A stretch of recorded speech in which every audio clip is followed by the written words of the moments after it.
Hello, everybody. I'm Larry Ridley. Welcome to the NFL on EA Sports. We've got a matchup today where the focus will be on the passing game. The Lions are top 10 at defending the pass, and they'll be going up against the Bengals, who will need to solve that secondary. All right, Larry, first opened in 2002. There's a look inside Ford Field here in downtown Detroit. Nothing like the fanfare of introductions to an NFL game, and that was in evidence a moment ago. Fireworks, pyrotechnics, you name it. This crowd is ready as their guys get set to match up between the Cincinnati Bengals and the Detroit Lions. This fielded a few yards into the end zone. And he'll probably wish he'd reconsidered here. It will cost him 10 yards as he's down at the 15.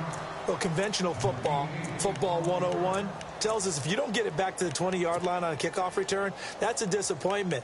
But some of these teams, special teams coaches, with approval by the head coach, they give them full authority to go ahead and bring it out and try to be aggressive, almost what we call the green light, red light theory. Green light means go, red light means stop. Looks like he had green on that play.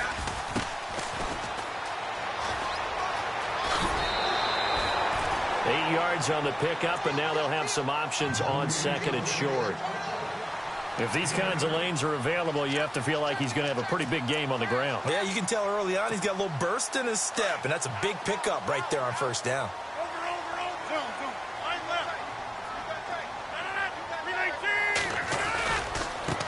Now a handoff looking right, and he'll wind up losing yardage here back at the 21-yard line.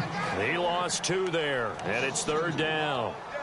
So add that tackle for a loss to the 2 that he had a week ago. And you know what he's doing right now? Smiling? Yeah, definitely doing that. But he's also patting his guys on the back, his defensive front, because they're keeping him clean, meaning no one's getting to him as a blocker. He's able to run to the football, and the plays he's making, he's throwing them in the offensive backfield. From the gun on third down, Rodgers. And he connects with Ebron. And now look at this. Big gain, but a fumble.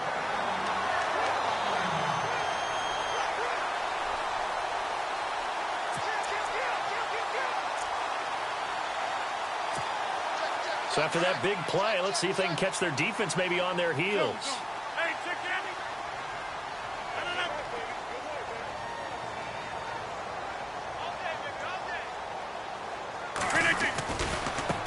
And now here's a carry heading left. And not much there at all. Maybe a yard up to the 43. Nice job there on the tackle. Keep him to the short gain. And, of course, he got some good news this week. He was named AFC Defensive Player of the Week from last week's effort. And part of the reason he got that award, because of plays like that. Not every play is spectacular. Not every play is for a loss. Make the plays that are in front of you, keep it to short gains, and you pile up statistics.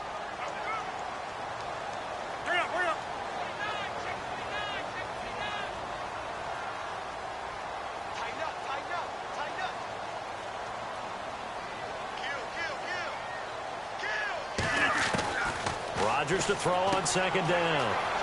He's going to leave this for his running back. It's complete. And taking it across midfield and inside the 45. A good gain of 14 there, and it moves the chains.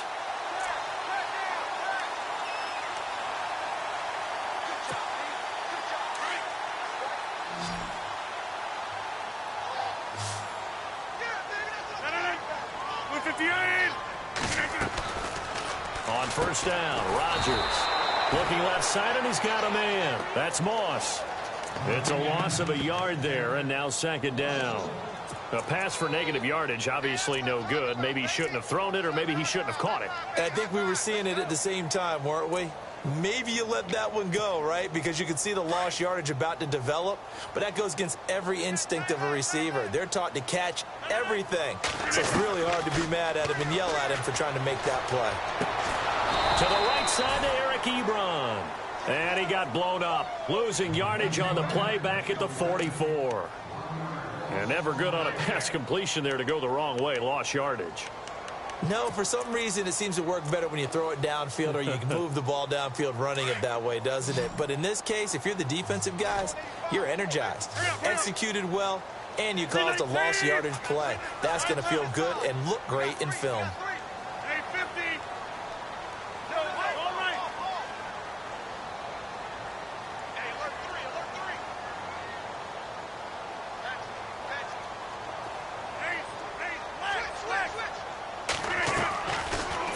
goes Rodgers on third down. Flushed out right. On the run. He'll let this. And this is caught inside the 5. And he takes it all the way down to the 3. They're able to convert on third down, and that sets up a 1st and goal. Okay, I'm not so great at math, but I just looked over at our statistician, Marvin, and he signaled to me 5 for 5 to get things started here on this opening drive. Where I come from, that's pretty good. That is pretty good. Now, what do you do defensively to adjust? Well, this is where you got to make a decision as a defensive coordinator. Do you really get after the quarterback?